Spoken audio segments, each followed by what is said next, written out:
श्री कृष्णा श्री कृष्णा श्री कृष्णा श्री कृष्णा।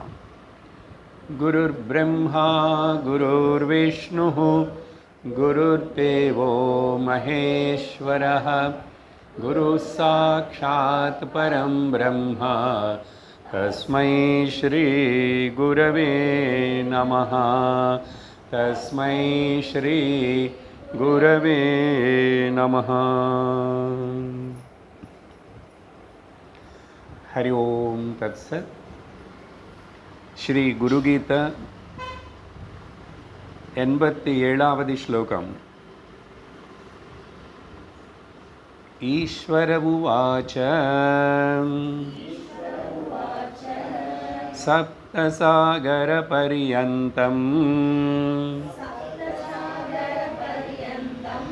तीर्थस्नानफलं तु यत् गुरुपादपयो बिन्दोः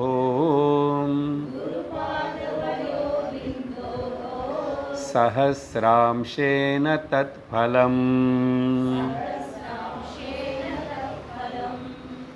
கடந்த சத்சங்கத்தில் நம்ம இந்த ஸ்லோகத்துடைய அர்த்தத்தை பார்த்திருக்கோம்.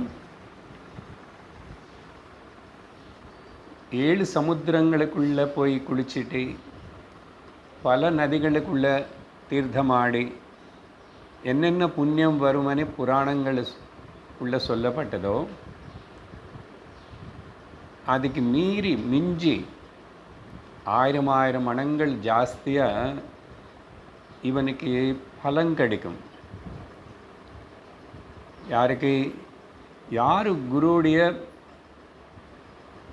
பாத அபிஷேக ஜலத்தினை புரோக்ஷணம் பண்ணிக்கிறானோ இல்லைன்னா குடிச்சுக்கிறானோ,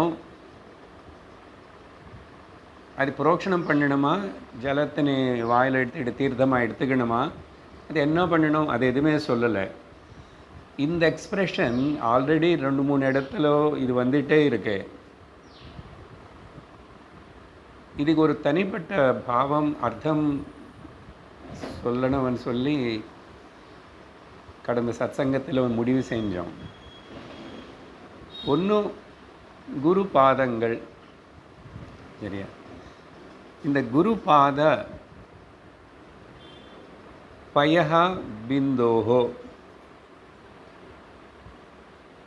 ஸோ பாத பயஹான்னா ஜலம், பயஸ்ன்னா பால் கூட. அதானே சார், பால் வச்சு கூட அபிஷேகம் பண்ணுறோமே, ஜலம் வச்சு அபிஷேகம் பண்ணுறோம். இது சாதாரணமான அர்த்தம். குரு பாதங்கள்னு குரு பாதங்கள் சாதாரண அர்த்தம். ஆனால் எப்படி நம்ம சங்கராச்சாரியருடைய குருவுடைய குருவான கௌடபாத கோவிந்த பாத அப்படின்னு ஒரு டைட்டில் கொடுக்கப்பட்டதோ அது போல் எடுத்துக்கணும். இங்கே குரு பாத அது ஒரு டைட்டில். கௌடபாத, கோவிந்த பாத, குரு பாத அப்படி எடுத்துக்கணும். அது மட்டும் இல்லாமல் பயஹா அப்படின்னா ஜலம் பால் 2 வருதுன்னு சொன்னான்னு, இது ரெண்டுமே கூட சுத்தத்துக்கு நமக்கு சிஹ்னமாக இருக்குது. பால் வெள்ளை கலரு, சாத்விக குணம், நேற்றுக்கு குணம் பற்றி பேசியிருக்கோம். ஜலங்கூட பலது சுத்தம் பண்ணுறதுக்கு ஜலந்தான் வேணும். பார்த்தீங்க, ஜலத்தின்னு மறுபடியும் திரும்பி சுத்தம் பண்ணணும்னா அதில் துளசி போடுறோம். ஏன்னா சுத்தமான ஜலம் கழிக்கிறதுன்னு நம்பிக்கை இல்லை. கிணறு கிடையாது, நதிகள் கிடையாது, அதனால் அது கண்டாமினேட் இருக்கும்னு சொல்லி. ஆனால் சுத்தம் சுவாபாவிகமாக, அது ஜலம் சுவாபாவிகமாக சுத்தம். ஸோ அப்போ இங்கே அர்த்தம் இன்னொன்று என்ன இருக்கு, ஜலத்துக்கு அர்த்தம் நாரம் அண்ணா கூட ஜலந்தா. நாரம் அண்ணா இன்னொரு அர்த்தம் ஞானம். அதனால தான் நாராயண பேர். அப்போ இங்கே ஞான பிந்துகள் குரு பேசும்போது கடிக்கிற அந்த உபதேசம் இருக்கே, அதுதான் இங்கே பிந்துன்னா ட்ராப்லெட்ஸு. அதனால பால் நீர்ன்னா ஞானம். ஏன்னா குருநாதர் குருபாத அப்படி அர்த்தம் எடுத்துக்கிட்டால் பொருத்தமாக இருக்கும். அப்போது அந்த ஞான சொற்கள் அது கொஞ்சம் நம்ம காதில் விழுந்தா கூட உனக்கு புண்ணிய பாபத்திலிருந்தே விடுதலை. அந்த சமுத்திரம் நதிகள் எல்லாத்துக்குள்ளே குடிச்சா புண்ணியம் வருதுன்னு தான் சொல்கிறாங்க. ஆனால் வேதாந்தத்தை பொறுத்த வரைக்கும் நம்ம கேட்டோம், புரிஞ்சுக்கிட்டோம், புண்ணியம் అనేది ஒரு பந்தந்தான். நீ மறுபடியும் சம்சாரத்துக்குள்ளே வர்றதுக்கு அது காரணமாகிறது. சொன்னோமா? நிறைய வாட்டி சொன்னோம். அதனால் இந்த இடத்தில் அப்போது ஞான சொற்கள், அந்த வார்த்தைகள் எவ்வளவு முக்கியம் ஒரு மனுஷனை ஏன்னா அஜ்ஞானத்திலிருந்து இவனை தாண்ட வைக்கிறது. பார்ப்போம், மேலே ஸ்லோகங்களுக்குள்ளே இந்த விஷயம் எல்லாம் வரும். அதனால் இது எத்தனையோ ஆயிரம் மடங்கள் எல்லா பலத்தையும் நீ என்னென்ன நினைக்கிறியோ, என்னென்ன சொல்லப்படுறதோ அதுக்கு மிஞ்சி இருக்கு. அடுத்ததாக 88வது ஸ்லோகம். சிவேருஷ்டே குருஸ்த்ராதா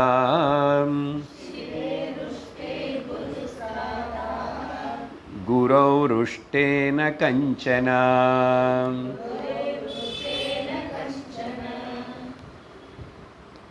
லப்த்வா குலகுரும் சம்யக்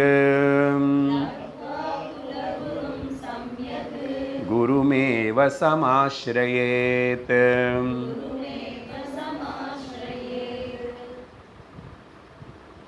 ரொம்ப முக்கியமான ஸ்லோகம்.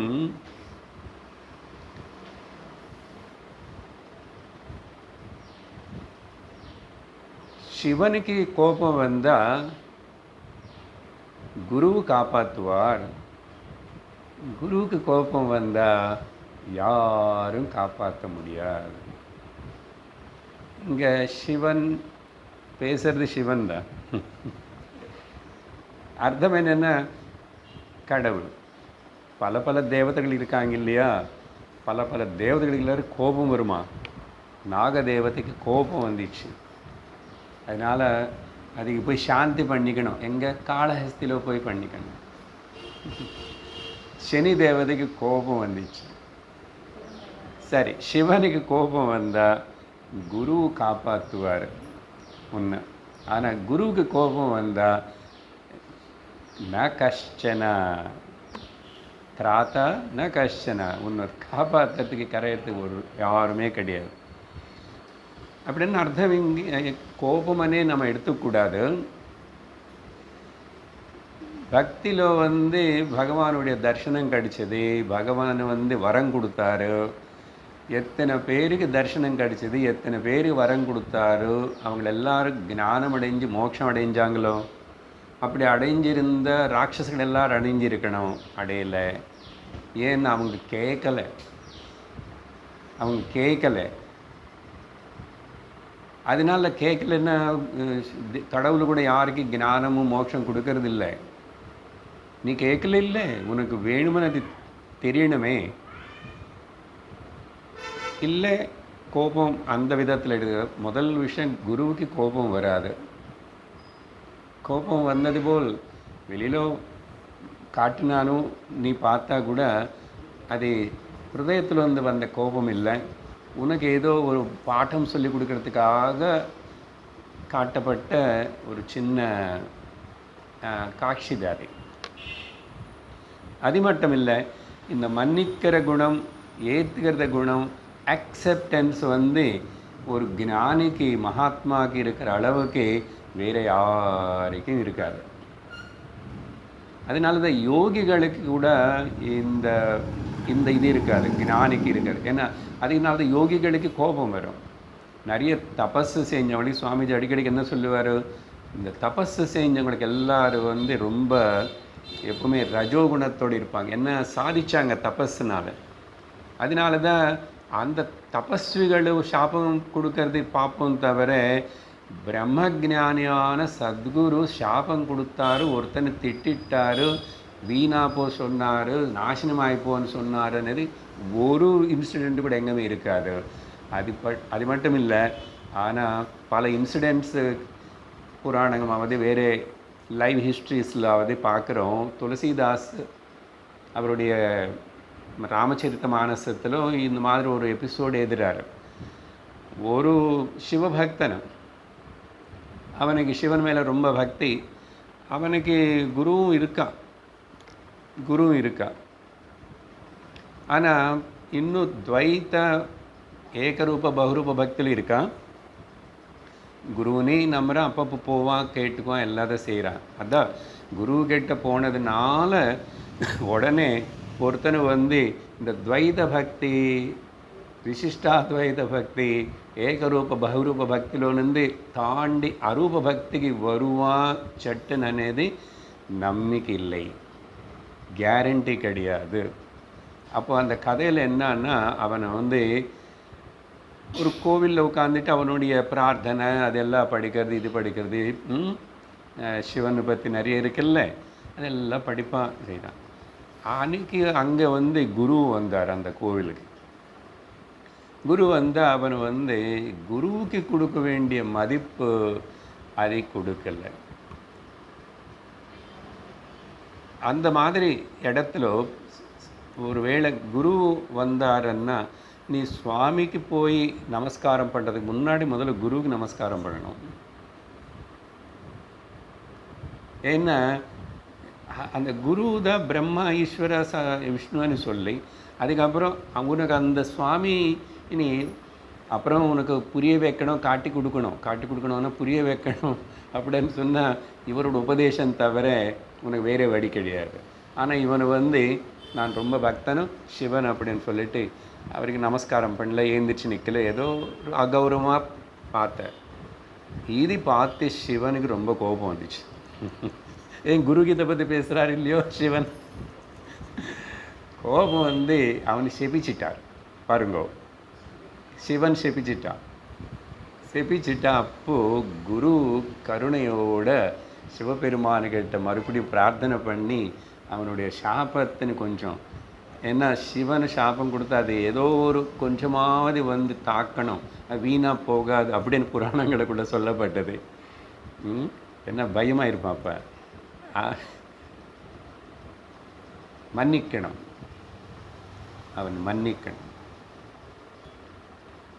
இதுதான் உண்மையான அந்த ஜீசஸ் மகாத்மா. இப்படி கையெல்லாம் கட்டிட்டு ஆணி அடிக்கும்போது, உயிரோடு இருக்கும்போது ஆணி அடித்தாங்க.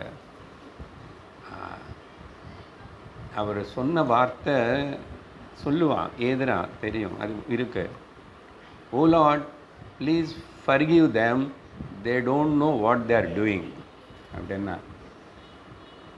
ஆனால் இப்போ அது வச்சுக்கிட்டு அப்படி இதெல்லாம் இருக்க இந்த கிறிஸ்து மதம் நினச்சிக்காதுங்கோ, இதெல்லாம் வேறு. அதனால தான் குரு மகாத்மா அவர் என்னமோ சொல்லி போய் என்னமோ சொல்லிட்டு நல்லது செஞ்சுட்டு, அதுக்கப்புறம் இவனு தப்பாக புரிஞ்சுட்டு தப்பாக பிரச்சாரம் பண்ணி இவன் அது பேரு புகழ் எல்லாம் வாங்கி லோகத்தில் அமக்களம் பண்ணுவானே.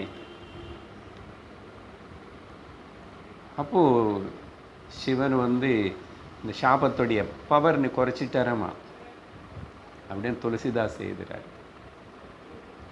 இன்னொரு சந்தர்ப்பம் சொன்னோம் இல்லையா, கபீர்தாஸ் கிட்ட யாரோ ஒருத்தன்னு கேட்டார். கபீர்தாஸ்க்கு கூட குரு இருக்கார். அப்புறம் ராமபக்தர், அவர் ராமர் உங்கள் குரு ரெண்டு பேர் உங்கள் முன்னாடி ஒரே வாட்டி நின்றுட்டா நீங்கள் யாருக்கு நமஸ்காரம் பண்ணுவீங்க முதல் அப்படின்னு கேட்டேன். அதில் என்ன பெரிய ஆச்சரியம், அது எனக்கு குருவுக்கு தான் நான் நமஸ்காரம் பண்ணுறேன். எதுக்கு இதெல்லாம் சொல்கிறோம்னா, குருவுக்கு முதல்ல கோபம் வராது. அதனால இங்கே என்ன சொல்கிறாருன்னா, அதை சொல்லிட்டு நீ உனக்கு குருவனு யாராவது கடிச்ச, நீ யார் மேலாவது உனக்கு அப்படிப்பட்ட ஒரு நம்பிக்கை, உனக்கு ஃபெய்த் இருக்கணும். சரி, குரு అనేది நம்ம ஹிருதயத்தில் இருக்கிற ஸ்ரத்த தான். லப்த்வா குலகுரும் சம்யக் குருமேவ சமாஸ்ரயேத். இதோட அர்த்தம் என்ன? குலகுரு அனி வார்த்தை சொல்கிறாரு.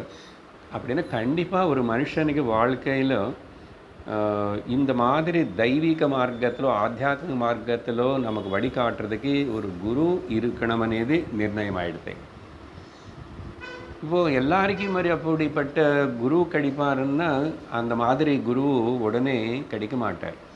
ஆனால் ஒரு லெவலில் ஒன்று ஸ்டெப் பை ஸ்டெப்பு கொஞ்சம் கொஞ்சம் கொஞ்சம் உன்னுடைய தகுதிக்கு போல் ஒன்று மேலே அனுப்புறதுக்காக பல வகையான குருக்கள் வாழ்க்கையில் வருவாங்க. நம்மள யாரோ இங்கே சத்சங்கம் இருக்குவனே சொல்லி அனுப்பிச்சிட்டாங்க. சத்சங்க அப்போ தான் நமக்கு தெரிஞ்சதுன்னு சொன்னால் ஒரு விதத்தில் அவங்க ஒரு குரு. பார்த்தீங்களா? அதுக்கப்புறம் திரும்பி இந்த மாதிரி நான் வேறு யோகா குரு, கராட்டே குரு, கம்ப்யூட்டர் குருன்னு பற்றி சொல்லலை. ஆத்தியாத்மிக மார்க்கத்தில் இப்படி ஏதோ ஒரு இன்சிடெண்ட்டு, ஒரு மனுஷனு, ஒரு சந்தர்ப்பம் ஒன்று அப்படி இந்த மார்க்கத்துக்குள்ளே கொஞ்சம் கொஞ்சம் கொஞ்சம் தள்ளி விட்டுடும். சில வாட்டி சிலதெல்லாம் இன்னும் கொஞ்சம் கொஞ்சம் கொஞ்சம் கொஞ்சம் இழுத்து வெளியே அனுப்பிச்சிடும். அதையும் செய்யும். நீ எப்படி ஜாக்கிரதை இருக்கணும். அப்படி கூட இருக்கும். சில பேர் சொல்லி சில பேர் வரமாட்டாங்க. நான் அப்படிப்பட்டவங்களையும் பார்க்குறேன், இப்படிப்பட்டவங்களையும் பார்க்குறேன். என்ன, இவனுக்கு முதல்ல ஸ்திரத்துவம் இல்லை, இவனுக்கு இன்னும் அந்த தகுதி இல்லை, ஸ்டெபிலிட்டி இல்லை. அப்போது சரி, நான் ஒரு கிராமத்தில் இருக்கேன், எங்கள் ஊரில் பாருங்கள், இந்த காலத்தில் கூட கிராமத்தில் ஊரில் அங்கெல்லாம் யாரோ ஒருத்தர் ஒரு பெரியவர் அப்படின்னு சொல்லி கொஞ்சம் நல்லா படித்தவன் அந்த கிராமத்தில் முக்கியமாக சாஸ்திரம் கொஞ்சம் படிச்சிருப்பாங்க, கொஞ்சம் வைத்தியம் தெரிஞ்சிருக்கும், அந்த கணக்கு வேலையெல்லாம் பண்ணுவாங்க. பொதுவாக அவங்கள ஒரு நல்ல சம்பிரதாயத்தில் ஒரு அனுஷ்டானத்தில் வந்தவங்களது யாரோ ஒருத்தனாவது அங்கே இருப்பான். இப்போ இருக்காங்களே இல்லை, எல்லோரும் பட்டணத்துக்கு ஏன்னா அங்கே கஷ்டம் வாழறது அப்படி ஆயிடுத்து, அது வேறு. ஆனால் இருக்காங்க.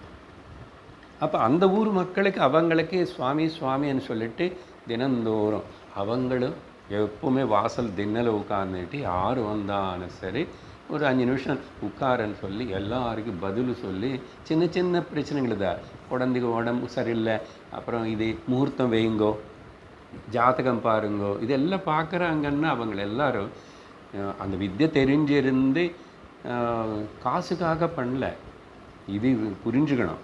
யாராவது அப்புறம் அவங்கள கொடுத்தது.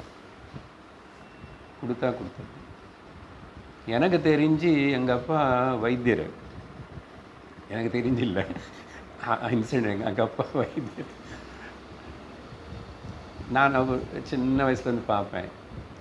காசு கொடுத்துறவங்க அப்புறம் கொஞ்சம் ரொம்ப கம்மி. எல்லாரும் ஏதோ ஒன்று பொருட்கள் கொண்டு கொடுத்துட்டே இருப்பாங்க. ஏன்னா சுற்றி கிராமங்கள்லேருந்து நிறைய பேர் வருவாங்க. பால், தயிர், அப்புறம் தானியம் எல்லாமே, அந்த சீசனல் திங்ஸ் எல்லாமே,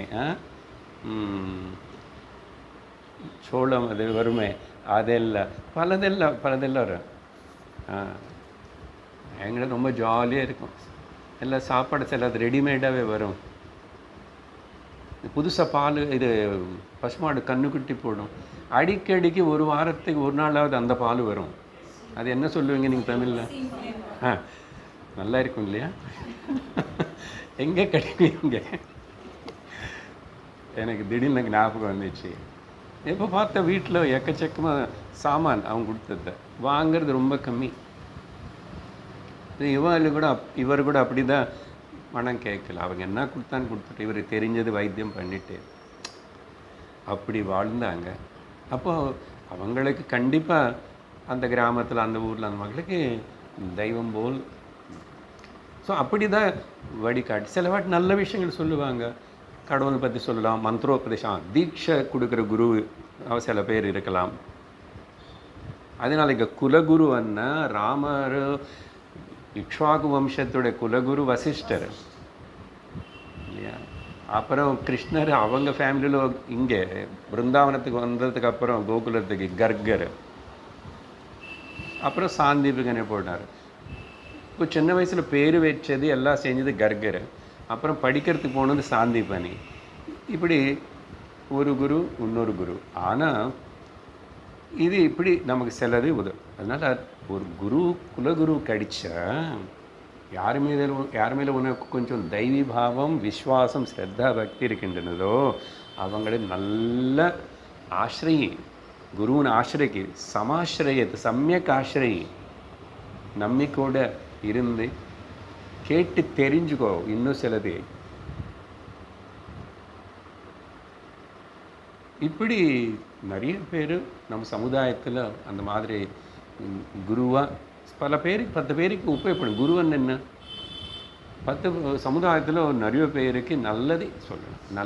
நல்லது லோகா சமஸ்தா சுகினோ பவந்தனே பாவத்தோடு இருக்கு. ஏமாற்ற மாட்டாங்க. அப்படி இருக்கிறவங்களும் ஏமாற்ற மாட்டாங்க. ஸோ அதுதான் இங்கே சொல்கிறாரு. அதனால் தீட்சை கொடுக்குற குரு ஒருத்தர் இருக்கலாம். அது உனக்கு அவங்கள நீ நம்பிக்கோ. அவங்க இப்படி உபதேசம் பண்ணலை, உனக்கு வேதாந்தம் சொல்லலை, சாஸ்திரம் சொல்லலை. ஏன்னா அவங்களுக்கு அவங்க பத்ததி வேறே. அதனால் தீட்சை மட்டும் கொடுத்தாங்க. அது நம்பிக்கையோட அந்த மந்திரத்தின் தீட்சை நீ அது பண்ணிட்டே இரு. அது ஒன்று அப்புறம் வித்யா குரு கிட்ட கொண்டு போகும். சரியா? அந்த வித்யான்னா நார்மல் எகெயின் இதில் கூட கிரேடேஷன்ஸ் எல்லாம் இருக்குது. வேதம் மட்டும் படிக்க வச்சு சொல்கிற குரு வித்யா குரு தான். சாஸ்திரம் அது அப்புறம் சத்குரு கிட்ட வருவேன். சத்குரு கிட்ட வந்ததுக்கப்புறம் இனிமேல் திரும்பி இனி எங்கேயுமே போக வேண்டியது, தேட வேண்டியது இருக்காது. இது கிடைக்கிறது ரொம்ப கஷ்டம். புரியுதா? அதனால மொத்தத்தில் இங்கே குருவினை சமயக் ஆசிரியக்கணும்னா ஒரு சுபாஷிதம் இருக்கு. இந்த இடத்துல சொல்லுவேன், ஆஜன்மாந்தம் த்ரயம் சேவியம் வேதாந்த குருரீஸ்வரஹா. உயிர் இருக்கிற வரைக்கும் ஜன்ம கடைசி வரைக்கும் 3 நீ வணங்கிட்டு வழிபட்டுட்டு நல்ல பணிவோட கௌரவத்தோட ஸ்ரத்தோட நீ பூஜிக்கணும், சேவிக்கணும், ஆதரிக்கணும். என்ன அது 3? வேதாந்தம், குரும், ஈஸ்வரம். நம்ம இது ரிவர்ஸில் எடுத்துக்கணும். ஈஸ்வரம், குரும், வேதாந்தம். ஈஸ்வரனோட அனுகிரகத்தினால தான் நமக்கு எப்படி கர்மபல தாத்தாவை அவர் இருக்கார் நம்புறமோ, எனக்கு இப்படிப்பட்ட ஒரு சன்மார்க்கம் சத்மார்க்கத்தில் போகிறதுக்கு கூட எனக்கு தெரியல எப்படி வந்தானோ நீ கொடுத்தானே ஈஸ்வர். இல்லை, இந்த உலகம் என்ன நடத்தி கொண்டிருக்கிறார் சமஷ்டி ஈஸ்வர சக்தி. இந்த தேகம் இதுக்கு வேண்டியது, இதெல்லாம் கண்ட்ரோல், பல தேவதைகள் எல்லாரும் இதெல்லாம் எதுவும் நடக்கிறதுன்னா அது மொத்தத்துக்கு நீ நடத்துறதுனால எப்பவுமே ஈஸ்வரனுக்கு நன்றியோடு நமஸ்காரம் பண்ணி பக்தியோடு இருக்கணும். அதுக்கப்புறம் நீ உன்னை தகுதிக்கு போல், உன்னுடைய ஆசைக்கு தகுந்த போல் உனக்கு வாழ்க்கை புரிஞ்சது எப்படி என்னது, அப்புறம் ஆசிரம வியவஸ்தா அதெல்லாம் பண்ணதுக்கப்புறம் உனக்கு குருன்னு பிரசாதிப்பார். அதுதானே டாபிக், அதுதானே. அப்போ அந்த குருவின் பற்றி இப்போ சொல்லியிருக்க பல விதமான குரு. கடைசியில் சத்குரு தத்துவபோத ஆத்மபோதனை செய்கிற குரு கிட்ட வந்ததுக்கப்புறம் நீ திரும்பி இன்னொரு குரு கிட்டக்கு எங்கேயுமே போக வேண்டியது எதுவுமே இருக்காது.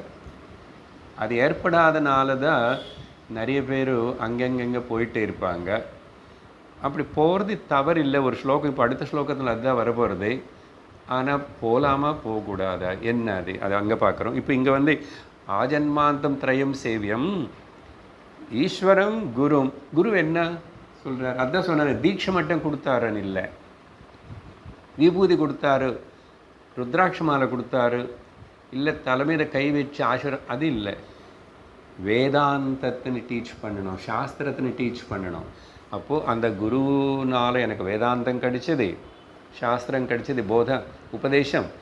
அந்த வேதாந்தத்தின்னு சாஸ்திரம் அர்த்தம். இங்கே சாஸ்திரத்துக்கு எப்போ வணங்கிட்டே இருக்கணும், குருவுக்கு எப்போ வணங்கிட்டே இருக்கணும், ஈஸ்வரனுக்கு எப்போ வணங்கிட்டே இருக்கணும். ஆஜன்மாந்தம் திரயம் சேவியம்.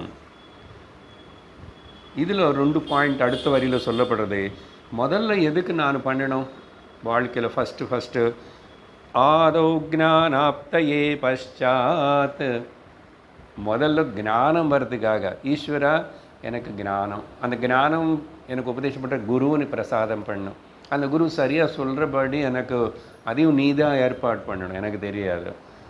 நானும் 4-5 பேர் 10 பேர்னு குருவை அவங்கங்க பார்க்குற. சரி, எங்கே போகணும், எங்கே இருக்கணும், என்ன செய்யணும்னு எனக்கு தெரியும். அதனால் முதல் ஞானத்துக்காக நான் ஞானம் அடையணும். சரி, ஞானம் அடைஞ்சாச்சு, நிறைய அடைஞ்சிட்டு இதெல்லாம் கேட்டு ஞானவான் ஆயிடுவேன். அப்புறம் கூட இது 3த்தையும் வணங்கிட்டே இருக்கணும்ன்றார் இந்த சுபாஷிதத்தில். பஷாத் கிருத்தக்ன நிவృత్తயே. அதுக்கப்புறம் நீ நன்றி கட்டுறவனா இருக்கக்கூடாது. நீ சாகிற வரைக்கும், சரீரம் விடுற வரைக்கும். இதுக்கு டு பி கிராட்டிடியூட் காட்டுறதுக்காக. கிருத்தக்னா இருக்கக்கூடாது, கிருத்தக்னா இருக்கணும். அது ஸ்பெல்லிங் ரொம்ப டெலிகேட்டு. கிருத்தக்னா நன்றி கட்டினவன், கிருத்தக்னா நன்றியோடு இருக்கிறவன் அர்த்தம் சம்ஸ்கிருதத்தில். அதுக்காக எவ்வளோ அழகான சுபாஷிதம் பாருங்க. அடுத்த ஸ்லோகம். மதுலுப்தோ யதா ப்ருங்கஹ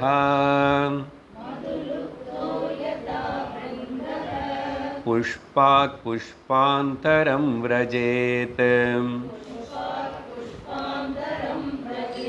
ஞானலுப்தஸ்ததா சிஷ்யः குரோர்குருவந்தரம் व्रजेत. இது கொஞ்சம் காம்ப்ளிகேட்டடு கருத்து. இது பார்க்குறோம். என்ன சொல்கிறாருன்னா, எப்படி இந்த ஒரு வண்டு ஒரு புஷ்பத்துக்கு அப்புறம் இன்னொரு புஷ்பம், ஒரு புஷ்பத்துக்கு அப்புறம் இன்னொரு புஷ்பத்துக்கு அந்த தேனுக்காக போயிட்டே இருக்குமோ, அது ரொம்ப வயிறு ஃபுல்லாகி நல்லா இனிமேல் தூக்கம் வருது போதுமான வரைக்கும் அது ஒரு புஷ்பத்தில் இன்னும் கூட இருந்தால் கூட குடிக்காது. கொஞ்சம் குடிச்சுக்கிட்டு இன்னொரு இடத்துல போய் கொஞ்சம் குடிச்சிடும். அதுபோல் இது ஞானம் பசி இருக்கிறவனாமா ஒரு குருக்கு அப்புறம் இன்னொரு குரு இப்படி ஞானம் அடைகிற வரைக்கும் பல குருக்கள்கிட்ட போகணும் அப்படின்னு கருத்து. இது அர்த்தம் ஜாக்கிரதை புரிஞ்சுக்கணும். அப்போது so you can go to many people to gain the knowledge. இப்போது ஒரு மேக்ஸ் படிக்கிறேன்னு, ஸோ 2-3 டீச்சர்ஸு. அதுக்கப்புறம் கிளாஸ் வைஸ் பார்த்தா கூட டீச்சர் மாறும். காலேஜுக்கு போனால் டீச்சர் வேறு. இது அதுபோல் நம்ம அப்படி எடுத்துக்கணும். தவிர சத்குரு ஆத்ம ஜான போதனை செய்கிற குருக்கிட்ட வந்ததுக்கப்புறம் திரும்பி இன்னொரு இடத்துக்கு எங்கே போகக்கூடாது, போக வேண்டியது இல்லை. பாருங்கள், அந்த முன்னாடி ஸ்லோகத்துக்கு இந்த ஸ்லோகத்துக்கு கனெக்ஷன் இருக்கு.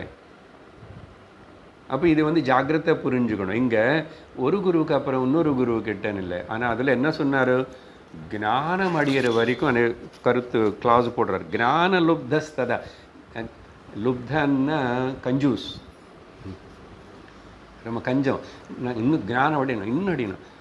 அதனால் யூ நெவர் ஃபீல் தட் நான் எனஃப்னு சொல்லக்கூடாதான மாதிரி இந்த கருத்துங்க. ஆனால் எவ்வளோ நாளைக்கு அப்படி போதும் ஆகாமல் இருக்குமா?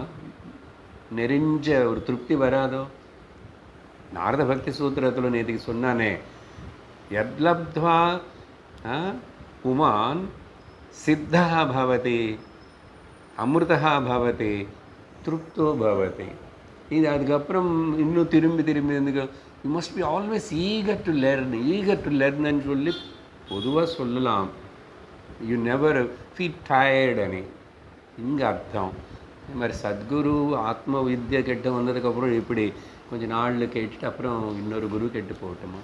இல்லை இப்போவே இதெல்லாம் கேட்டுட்டு இருந்தால் கூட பொதுபோக்கு வேடிக்கைக்காக இன்னும் நிறைய இருக்கனால யூடியூப்ல அதெல்லாம் கேட்கலாமா? மைண்ட் இப்படி எல்லாம் போகுதா? அப்படி மைண்டு போகக்கூடாது. அது அப்படி போனால் நீ உனக்கு இன்னும் ஸ்திரத்துவம் வரல, உனக்கு இன்னும் சப்ஜெக்டின் கிராஸ் பண்ண வரல. You are still with a faecal mindedness. அது என்ன சார் தப்பு? என்ன இங்கே கூட சொல்லியிருக்கேன், நீங்கள் அது சொல்லலை. இப்படி அடிக்கடிக்கு குருன்னு மாற்றிட்டே இருந்தால் உனக்கு ஒன்றுமே செட்டில்மெண்ட் வரவே வராது. அதனால தான் நிறைய கருத்து இருக்குது அந்த தீக்ஷா குரு, வித்யா குரு, சத்குருன்னு சொன்னதுக்கப்புறம். அப்புறம் இவரே சொன்னார் ஞானலுப்த, ஞானம் அடைகிற வரைக்கும்.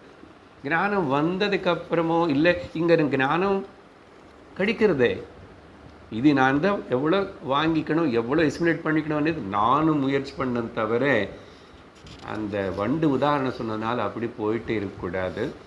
இது பெரும்பாலும் லோகத்தில் இப்படி நிறைய பேர் இருப்பாங்க. பிகாஸ் அவங்களுக்கு விஷயத்தோட டெப்த்துக்கு போகிற கெப்பாசிட்டி இல்லை. நீ எந்த உபனிஷத்தை எடுத்தால் சொன்னாலும், எவ்வளோ ஆழமாக சொன்னாலும், எவ்வளோ விஷயம் சொன்னாலும் அவங்களுக்கு அந்த கெப்பாசிட்டி இல்லை, அதனால் போவாங்க. ஆனால் அது தவறு. குருன்னு அடிக்கடிக்கு மாற்றக்கூடாது. அதனால குரு ஷாப்பிங் பண்ணக்கூடாது. இப்போ இந்த ஸ்லோகம் ஜாகிரதை புரிஞ்சுக்கும் போது என்னன்னா, குரு ஒரு குருவுக்கிட்டேருந்து இன்னொரு குருவுக்கு போகிறது இல்லைப்பா. இதோட அர்த்தம் என்னது? ஒரு நூல் படித்ததுக்கு அப்புறம் இன்னொரு நூல் படிக்கிறதுக்கு, அது ஸ்ரத்தையோடு கேட்கறதுக்கு ஆவலோடு இருக்கணும். இன்னொன்று சொல்லித்தாங்கோ, இன்னொன்று ஆரம்பிங்கோ, இன்னொன்று யார் கேட்குறாங்களோ இல்லையோ, இந்த காலத்தில் வியாசபீட்டமே வந்து நாங்கள் எல்லாரும் நாங்களே ஆரம்பித்து, நாங்களே ஸ்லைடு போட்டு, நாங்களே வச்சு வந்தாங்களே இல்லையோ, எத்தனை பேர் வந்தாலும் சரி நடத்துகிறோம். அந்த காலத்தில் அவனை 1க்கு 2 10 வாட்டி கேட்டாத இவனுக்கு நிஜமாக ஸ்ரத்தை இருக்கா, உள்ள இன்ட்ரெஸ்ட் இருக்குன்னு பார்த்ததுக்கு அப்புறம் தான் சொல்லி தருவாங்க. பார்த்தீங்களா? அதனால் காலம் மாறிச்சுன்னு இல்லை, நம்ம இந்த போத டீச்சிங், அத சிஷ்ய குரு, இந்த வித்யா, இது எப்படிப்பட்ட வித்யா, இதுக்கு எப்படிப்பட்ட மதிப்பு கொடுக்கணும். நம்ம மாடர்ன் ஆகிப்போச்சு, எல்லாம் காலம் மாறிச்சுன்னு நம்ம அப்படியெல்லாம் நம்ம பாவனில் வரவே கூடாது. விஷயம் ஒன்றும் மாறலை, அதே உபனிஷத்து தான், அதே பகவத்கீதை தான். ஆனால் வெளியில் ஏதோ சின்ன சின்ன மாற்றங்கள் வந்துச்சு இல்லையா? சொல்லிக் கொடுக்குறவரு கூட அந்த காலத்தில் இருக்கிற போல் பெரிய தாடி பெரிய முடி வச்சுக்கிட்டு ருஷியாக இருக்க மாட்டேன். குருன்னு அப்படி இருக்கணும் இல்லை சார், அதெல்லாம் வச்சுக்காது. சொல்லிக் கொடுக்குற விஷயம் என்ன, அவர் எந்த அளவுக்கு ஸ்ரத்தா பக்தியோடு அவர் சொல்லிக் கொடுக்குறாரு, கமிட்மெண்ட்டோட, அந்த அளவுக்கு நம்மக்கிட்ட. அதான் நேற்றுக்கு ப்ரேயர், ஓம் சகனாவத்தும். சரி, ஒரு நூலுக்கு அப்புறம் இன்னொரு நூல் அப்படின்னு ஒரு உபனிஷத்து இன்னும் சாஸ்திரம் படிக்கணும், இன்னும் படிக்கணும், அது பார்க்கணும், அது கேட்கணும். அப்படியே தவிர குருன்னு மார்த்தன்னு இது அர்த்தம் இல்லை அப்படின்னு எடுத்துக்கணும்.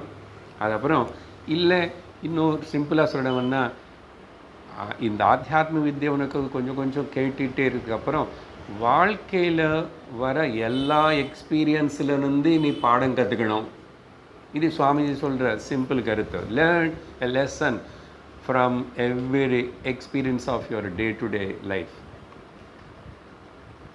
அது அந்த வகையில் பார்க்கும்போது தான் நமக்கு பாகவதத்தில் சொல்லப்படுற அந்த தத்தாத்திரேய சுவாமி அவதூத கீதையில் அவர் உங்களுக்கு யார் குருன்னு கேட்டால், எனக்கு ஒரு குரு என்ன 2 டஜன் குரு இருக்கு அப்படின்னு சொன்னதுனால அது நம்ம இங்கே சரியாக அர்த்தம் புரிஞ்சு எடுத்துக்கணும்.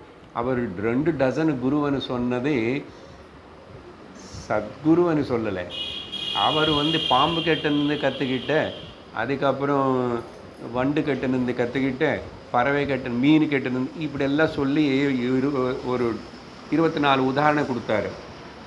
ஆனால் அர்த்தம் என்னென்னா, எனக்கு குரு சொன்ன விஷயங்கள் எல்லாம் இன்னும் நான் எது பார்த்தாலும் எங்கே பார்த்தாலும் அது நான் பாடம் கற்றுட்ருக்கே அப்படின்னு அவர் சொன்னார். புரியுறது இப்போ? So don't take it that way you are greed only one guru. See, Dattatreya Swami have 2 dozen gurus. அப்படின்னு சொல்லுவார், சுவாமி கூட சொல்லுவார். How you have to take it? In what sense? Every experience is a guru. எப்போ உனக்கு அந்த cross பண்ணுற சக்தி உனக்கு முதல்ல நேராக உன்னுடைய சத்குரு, சாஸ்திரம் போதிக்கிற குரு உனக்கு டீச் பண்ணுவார். அந்த திறமை உனக்கிட்ட வரும். அதுதான் விஷயம். இல்லை, ஜனகருடைய எக்ஸாம்பிள் எடுத்துக்கிட்டால் சந்தேகம் வருமே. ஜனகருக்கு அஷ்டாவக்ரரு குரு, யாக்ஞவல்கரு குரு அன்னார். இங்கே அது டாபிக் வேண்டாம் நமக்கு. பட் வரத்துக்கு எனக்கு படிக்கும்போது எனக்கு வந்துச்சு சந்தேகம். ஆனால் ஜனகர் அது ஒரு ஜனகரா, ஒரே விதேக ராஜாவா, இல்லை வேறு வேறு விதா ராஜான்னு கூட அந்த டைம் ஸ்கேல் அதெல்லாம் நமக்கு கரெக்டாக சொல்ல முடியாது. ஏன்னா விதேக ராஜ்யம் அதில் பல பேர் ஜனகர்கள் இருக்காங்க, பல பேர் விதேக ராஜாக்கள் வந்துகிட்டே இருக்கிறாங்க. அப்படியா? சரி, அப்படி இல்லை எடுத்துக்கிட்டால் கூட ஒரே ஜனகர் தான் ராஜா. அவர் என்னென்னா, அவர் ராஜமாளிகைக்கு எல்லா மகாத்மா, எல்லா ஞானி எல்லாரையும் வர வைப்பார், உட்கார வைப்பார், தட்சிணை கொடுப்பார். ஏதாவது சொல்லுங்க, ஆன்மீக விஷயங்களை சொல்லுங்கன்னு கேட்டு தெரிஞ்சுக்கிறாரு. தெரிஞ்சுக்கிறதுனால அவர் குருன்னு மாற்றிட்டாருன்னு இப்படி ஜனகருடைய உண்மையான குரு யாருன்னு நம்ம நிர்ணயம் பண்ண முடியாது. You cannot decide by reading the Ashtavakra Gita or the Yajnavalkya Brihadaranyakam. How you know? இன்னும் கூட அவரோட ஸ்டோரி ஏதாவது இன்னும் படிச்சுட்டு இருந்தால் இன்னும் கூட இன்னொரு குரு கிட்ட கூட அவங்க ராஜா அவர் அந்த காலத்தில் அப்படி பண்ணார்னு அது நம்ம எக்ஸாம்பிள் அப்படி எடுத்துக்கிட்டு, ஸோ ஐ கேன் ஆல்சோ அப்படின்னு வச்சுக்காது.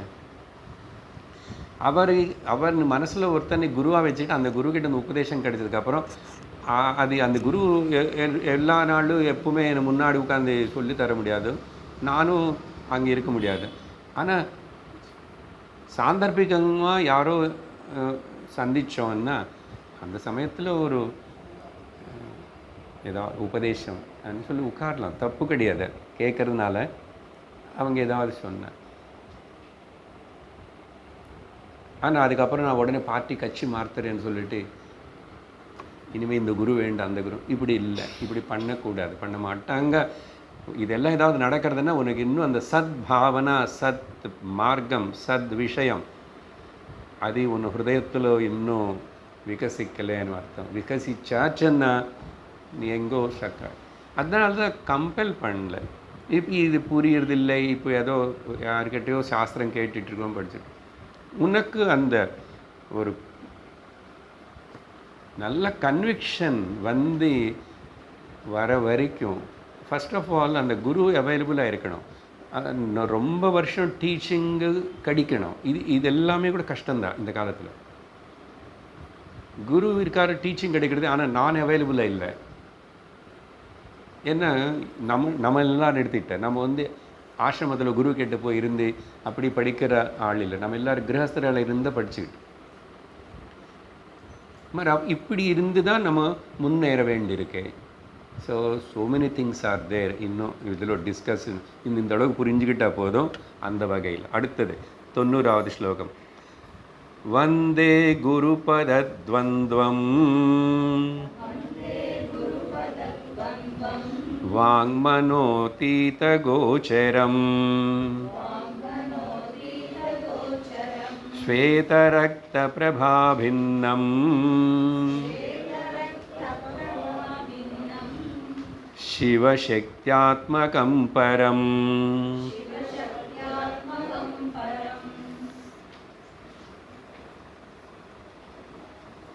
குருவுடைய பாதங்கள் எப்பவுமே 2 துவந்தம். பாதோ விவச்சனம், கிளியராகவே துவந்தம்னு சொல்லியாச்சு. 2 பாதங்களை வந்து நான் நமஸ்கரிக்கிறேன், குருவுடைய 2 பாதங்கள் நமஸ்கரிக்கிறேன். ஆனால் அந்த குரு அவருடைய ஞானஸ்திதி, அந்த ஞானம், அந்த குரு தத்துவம் இல்லை குருவன பிரம்மம் சொன்னோம் இல்லையா, நடுவில் எல்லாத்தையும் கனெக்ட் பண்ணிக்கலாம். இது வந்து மனசினால் புரிஞ்சிக்க முடியாது. வாக் மனோ அதீதம் அகோச்சரம் அப்படின்னா இது ரொம்ப சூக்ஷ்மமான ஒரு விஷயம். அதனால மனசுக்கு எட்டாது, இந்திரியங்களுக்கு எட்டாது. இந்திரியங்களுக்கு மனசுக்கு புலங்களுக்கு எட்டாததன்னு அர்த்தம்னா அது பொதுவாக உபனிஷத்து சொல்கிறது பிரம்மம் பற்றி தானே. நான் வாக் கச்சதி ந மனோ கச்சதி நோ மனஹா. மனசு அங்கே என்ட்ரி கிடையாது, எந்த சென்ஸ் ஆர்கானுக்கு என்ட்ரி கிடையாது. அப்போது அது எதுவுமே என்ட்ரி இல்லை அங்கே. ஆனால் அதுதான் சத்தியம்னு சொல்லுவோம். இங்கே சிரமம். அப்படி இருக்கும்போது எப்படி புரிஞ்சுக்கணும்? அதுக்கு தான் சாஸ்திரமே கொஞ்சம் சிரமப்பட்டு உபனிஷத்துகள் எல்லாம் அது விவரிக்கும். அதனால் அது காம்ப்ளிகேட்டட் இல்லை, அது கிரிட்டிக்கல் இல்லை. நம்ம புத்தி, நம்ம இன்டெலிஜென்ஸ் வந்து அந்த அளவுக்கு சூக்ஷ்மதரம் ஆகலை. அது ரொம்ப கிராஸாக இருக்கு. இங்கே தான் ப்ராப்ளம். அது வந்து சாணம் பிடிக்கிறதுன்னு சொல்லுவாங்க இல்லையா, அப்படி பண்ணணும். இப்போ இங்கே என்ன சொல்கிறாருன்னா, சரி குரு பத துவந்தம் அதுக்கு நமஸ்கரிக்கிறேன். என்ன தெரியுமா, அந்த குரு 2 பாதங்களும் முதல்ல வந்து மனசு இந்திரியங்களால் புரிஞ்சிக்க முடியாத, அது அகோச்சரமாக இருக்கு. அகோச்சரம்னா கண்ணு கூட தெரியல. பிரம்மம் எங்கே தெரியுறது? ஆத்மா யாருக்கு தெரியுறது? பேசுகிறோம், சாஸ்திரம் சொல்கிறோம். குரு சாஸ்திரத்தில் இருக்கிற வார்த்தைகள், உபனிஷத்து வார்த்தைகள், பகவத்கீதை வார்த்தைகள் எடுத்துகிட்டு சொல்கிறாரு தவிர, சொன்னால் இது முன்னாடி ஒரு நாளாவது இன்னைக்கு ஆத்மானு கொண்டு வந்தேன் நான். அந்த பாம்புனே குடத்துன்னு காட்டினது போல் ஆத்மானு. ஏன்னா அவர் கொண்டு வர முடியாது, அப்படி ஒரு நாமரூபமாக பண்ணி காட்ட முடியாது. ஏன்னா கேட்குற நீ, சொல்கிற நான், அது எப்படி காட்ட முடியும்? என்ன பாரு, நான் இந்த ஆத்மா என்ன நல்லா இருக்கு.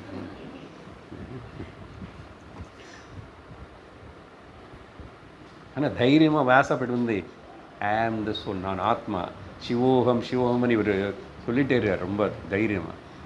கேட்குறவங்களுக்கு எல்லாருக்கும் என்னமோ பார்ப்போம், சொல்லிட்டு போட்டோம், அப்படியே நம்ம இருப்போம். பாருங்கோ,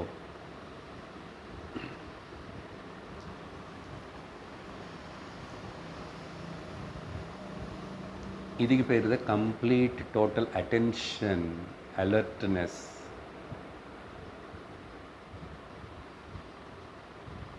இப்போ எந்த அலர்ட்னஸ்னோட நீங்கள் இந்த விஷயத்தை இப்படி கேட்குறீங்க பாருங்க. That total alertness is there, you are there.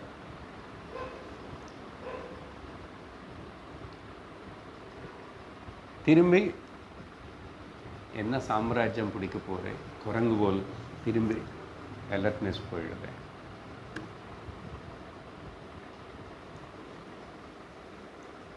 இப்படி சொல்லி குரு பத துவந்தங்களின் 2 இருக்கிறதுனால இங்கே என்ன அர்த்தம்னா, கீழே வரியில் கொடுக்குறாரு, நானும் சில கருத்து கொடுக்குறதுக்கு. இது வந்து சகுண நிர்குண ஆஸ்பெக்ட் ஆஃப் தி ஈஸ்வர. ஏன்னா கீழே வரைக்கும் போகிறதுக்கு முன்னாடி இது தெரிஞ்சுக்கணும். சகுண ஆஸ்பெக்ட் ஆஃப் தி ஈஸ்வர, நாம ரூப குணங்கள் எல்லாம் சகல கல்யாண குணகண நிலையா, குணகணைக்க நிலையா, இப்படி.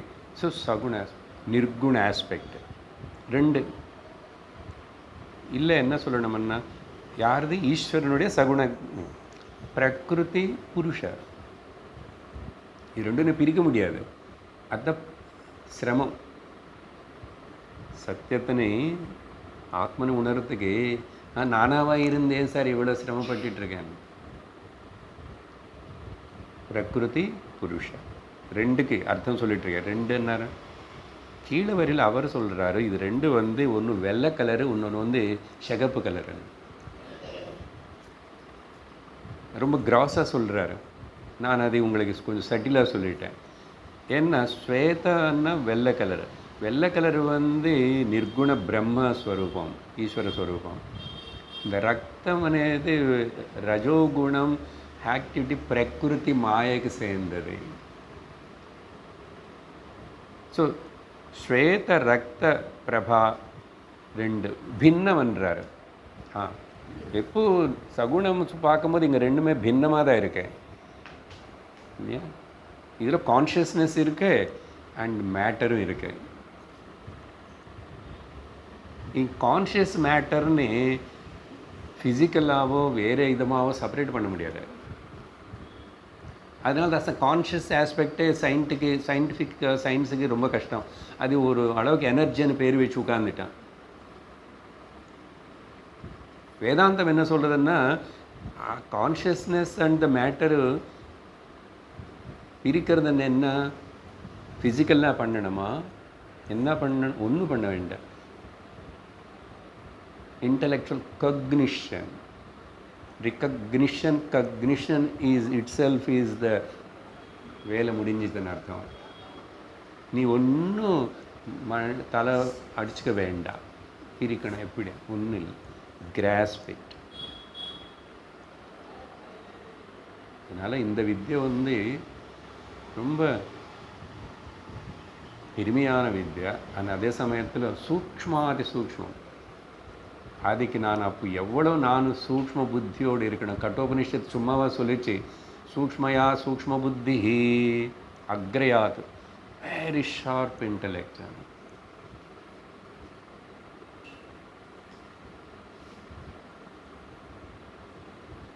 ஸ்வேத ரக்த பிரபா பின்னம். அப்போ என்ன சொல்லணும், இதுக்கு சிவசக்தியாத்மகம் அண்ட் பரம். So these are all the Puranic expressions. ஸ்வேத ரக்த வர்ணம் உபனிஷத்து கூட உபயோகப்படுத்தும். இந்த இது நேற்று கூட நம்ம சொன்ன 3 குணங்களை பற்றி சாந்தி சொல்லும் போதுன்னு எங்கே சொன்னோம், ஸ்வேதாஸ்வதரன் பற்றி சொல்லும்போது ஸ்வேதவரம் ரக்தம். இது என்னப்போ சிவசக்தி. இந்த சிவசக்தி தான் நான் பிரகிருதி புருஷன்னு சொல்லியிருக்கேன். இதுக்கு தான் சகுண நிர்குண ஈஸ்வரன் சொல்லியிருக்கேன். அவர் ரத்தம் வெள்ளை ரத்தம் சிகப்பு கலர்ன்றாரு, சிவசக்தி ஆத்மன்றார். இது பரம். அப்போ குருவுடைய 2 பாதங்கள்னு இவர் இப்படி சொல்லி புரிஞ்சு கொண்டார். இதுதான் சாஸ்திரம் டீச் பண்ணுறது. சாஸ்திரம் டீச் பண்ணுறது இதுதான்.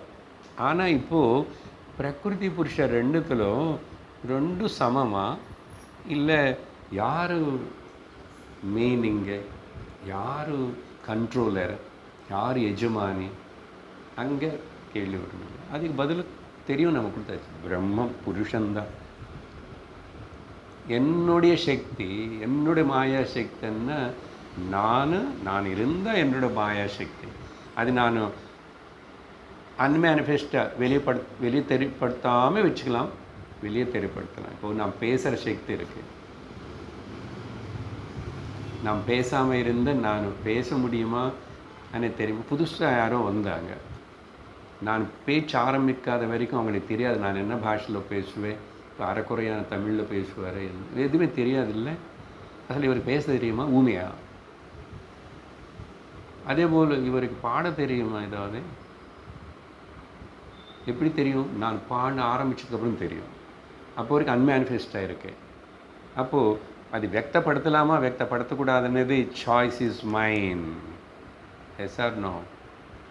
உதாரணத்துக்கு இது பிரம்மமான நானும் கான்ஷியஸ்னஸ், அதுதான் மையம்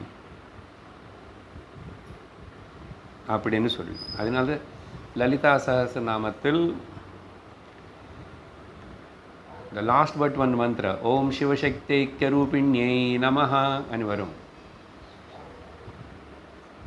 99வது மந்திரம்.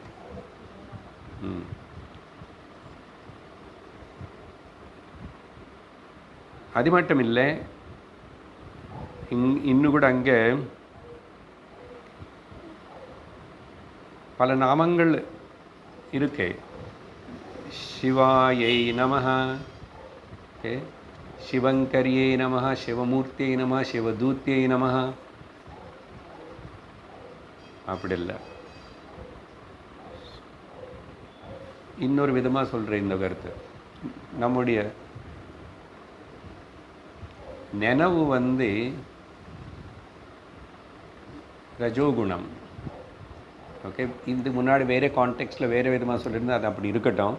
நான் கொஞ்சம் விபரீதமாக ஆப்போசிட்டாக சொல்கிறேன். நினைவு ரஜோகுணம், அப்புறம் கனவு தமோகுணம், தூக்கம் சாத்விக குணம். பொதுவாக தூக்கத்தை தமோகுணம் இனர்ஷியான்னு சொல்கிறோம் பாருங்க. அதே கருத்துன்னு எப்படி புரிஞ்சுக்கணும்? ஏன்னா அது அங்கே தான் எந்த ஒரு ரஜஸுடைய இது இல்லை, தமம் இல்லைன்னு சொல்லலை. ஆனால் அங்கே ஸ்வரூபம் நல்லா பிரகாசிச்சுட்டு இருக்குது, எந்த ஒரு விகாரம் இல்லாமல். அப்போது நித்ரை అనేది சத்வகுணமாக இருக்கிறோம் நம்ம. அதனால தான் சமத்தாக இருக்கும். எவ்வளவு இவன் ரவுடி குறும்பு பண்ணுறவனான சார் தூக்கத்தில் சாத்விகன் ஆகிடுறானே. அப்போ சத்வகுணம் இருக்குன்னு அப்படி புரிஞ்சுக்கிட்டா அப்புறம் அசத்துவம் என்ன. அதனால தான் கீதையில் என்ன சொல்கிறாரு, சத்வகுணத்தினால தான் ஞானம் வரும். சத்வாத் சஞ்சாயத்தே ஞானம். சத்வகுணம் இருந்தால் మరి அங்கே ஞானம் வரல சார்ன்னா, அங்கே தூக்கத்தில் சத்வகுணமாக இருந்து சத்து பிரதானமாக தான் சைத்தன்யந்தான் இருக்குது, வேறு ஒன்றும் இல்லை. ஆனால் நான் சைத்தன்யமணி அங்கே உனக்கு தெரியல, சொல்ல முடியாது. நினைவுல தான் ஆக்டிவாக தூங்காமல் உட்கார்ந்து புஸ்தகம் வச்சுட்டு ஸ்லோகங்களை சொல்லி ரஜகுணம். அப்போ நீ சத்வகுணத்தினை அந்த சத்வகுண சம்பன்னமான சைத்தன்யத்தினை உணரணும். கொஞ்சம் காம்ப்ளிகேட்டட், அப்படி இப்படி இருக்கு, புரிஞ்சிருக்கும். சரி, அடுத்ததாக ஸோ இப்படி சாஸ்திரம் ஒரே விஷயத்தினே நமக்கு திரும்பி இப்படி யாராவது சொல்லிக் கொடுக்கலன்னா அதில் ஆழமாக போக முடியாது. அதனால ஒரு கருத்து சொல்லப்படுறது என்னென்னா, அனந்தோவை சாஸ்திராக, சாஸ்திரங்கள் ரொம்ப பெருசு. ஆனால் பகுவேதித்தவ்யம், நிறைய இருக்கு, தெரிஞ்சுக்க வேண்டியது, படிக்க வேண்டியது இப்படி. ஆனால் அல்பஷ காலம் ரொம்ப கம்மி, இன்னும் 5 minutes தான் இருக்கு. அல்பஷ கால. ஆனால் பகவஷ்ச விக்னாக. இன்னைக்கு சீக்கிரம் இன்னைக்கு 10 ஸ்லோகமாவது பண்ணினவனே நினச்சிட்டு வருவேன். Taxi late. பகவஷ்ச விக்னாக. அவனுக்கு சொல்லி கொடுத்ததுக்கு அப்புறங்க வேறு இடத்துக்கு போயிட்டான். நான் என்ன பண்ணேன்? ஒன்றும், அவ்வளோதான். இன்னைக்கு அவ்வளோதான். விக்னங்கள் பலது, டைம் கொஞ்சம், தெரிஞ்சுக்க வேண்டியது நிறைய இருக்கு.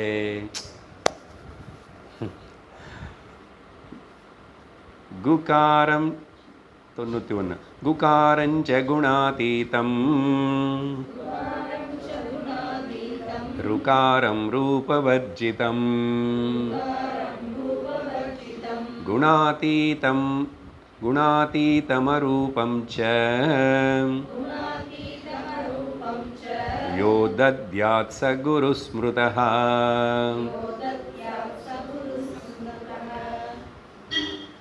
ಈ கு அண்ட் ரு அనే வார்த்தைகளுக்கு அக்ஷரங்களுக்கு வேறு விதமாக கூட குகாரஸ்வந்தகாரோ வை ருகாரஸ்தன்னிவர்த்தக அந்தகார நிரோதித்வாத் குரு ரித்தி விதியத்தை அனே ஒரு கருத்து சொல்லுவோம். இதுலேயே வேற கூட சொல்லியிருக்காரு. இப்போ இங்கே அந்த கு அనే அக்ஷரம் இருக்கு அந்த பதத்தில், அது குணாதீதம் பற்றி சொல்லுது. குணா அதீதம், குணங்களுக்கு அதீதம். அப்புறம் ரூபத்துக்கு அதீதம். பாருங்க, சிவபெருமான் சொல்கிறாரு, தெரிஞ்சுக்க வேண்டியது பிரம்மம், சத்தியம், சாத்விகம், சைத்தன்யம். நாமரூபத்தில் இருக்கிறது இது எல்லாமே கூட ஒரு தோற்றம்தான். அதனால் ரூபமும் இல்லை, ரூபம் இல்லைன்னா நாமம் இல்லை. இல்லை, முதல் ரூபம் வரும், அப்புறம் நாமம். ஸோ நாமரூப அதீதம், ரூபவர்ஜிதம், ரூக்காரம், ரூ அనే அக்ஷரம். குன்னு சொல்லும்போது 3 குணங்களுக்கு அதுக்கு சம்பந்தம் இல்லை. ஆனால் 3 குணங்களினால, அந்த மாயா பிரகிருத்தினால ஏற்படுற இந்த சமஸ்த சிருஷ்டியை நாமரூப பிரபஞ்சம் பலது பலது பலது பலது காட்டுறது. மயாத்யக்ஷேண பிரகிருதி சூயதே சச்சராச்சரம். கீதையில் இன் மை பிரசிடென்சி மயாத்யக்ஷேண பிரகிருதி சூயத்தை, சச்சராச்சரம் மொத்தம் அந்த பிரகிருதி அப்படியே ஒரு இந்திரஜாலம் போல் காட்டுறது. அப்போது அந்த சத்தியமானது குணங்களுக்கு அதீதமாக இருக்கு. குணாதீதமானம் சிதானந்த ரூபம் சிதாபாசகம் சர்வகம் ஞானகம்யம் முனித்யேயம் ஆகாஷ ரூபம் பரேஷம் பரபிரம்ம ரூபம் கணேசம் பஜேமா. 5 வருஷத்துக்கு முன்னாடி ஸ்தோத்திரமால ஆரம்பிக்கும் போது முதல் சொல்லி கொடுத்த 3 ஸ்லோகங்கள் திடீர்னு என்னமோ சொல்கிறாருன்னு ஆச்சரியப்படுறீங்க மக்கள். எங்கோ கேட்ட மாதிரி இருக்கு. குணாதீதமாக. ஸோ அங்கே அழகாக அத்வைத்தத்தினை பற்றி கணேச பேர் வச்சு எழுதியிருக்காரு. நல்லா இருக்கு. இப்போது 2வது வரி என்னன்னா, இப்படி எனக்கு இந்த குணாதீதமான, ரூபாதீதம், நாமரூபாதீதமான அந்த நிர்குண அரூப ஈஸ்வர தத்துவத்தினை பற்றி எனக்கு சொல்லி கொடுத்து புரிய வச்சு, அது நான் தான் காட்டி கொடுத்து என்னை உணர வச்ச அந்த குருவுக்கு நான் எத்தனை வாட்டி வணங்கி, என்ன நமஸ்காரம் பண்ணி, என்ன செஞ்சு, எப்படி தான் நான் ருணம் தீர்த்துக்க போகிறேன். அதனால் குணாதீதம் அரூபம் ச யோ தத்யாத், யார் எனக்கு அது கிடைக்கிற போல் செஞ்சாரோ, கொடுத்தாரோ, அந்த சககுரு ஸ்மிருதக, அந்த குருனே எப்போ மனசில் ஸ்மரணம் பண்ணிக்கிட்டே அப்படி இருக்கணும், தியானம் பண்ணணும்னு சொல்கிறாரு. இதுக்கு இதோட நிறுத்துறோம். அடுத்த சத்சங்கத்தில் மேலும் பார்ப்போம். ஓம் பூர்ணமதః பூர்ணமிதம் பூர்ணாத் பூர்ணமுதச்யதே பூர்ணஸ்ய பூர்ணமாதாய பூர்ணமேவாவசிஷ்யதே. ஓம் சாந்தி ஷாந்தி ஷாந்தி. हरिः ओम श्री गुरुभ्यो नमः. हरिः ओम. हरि ओम तत्सत्.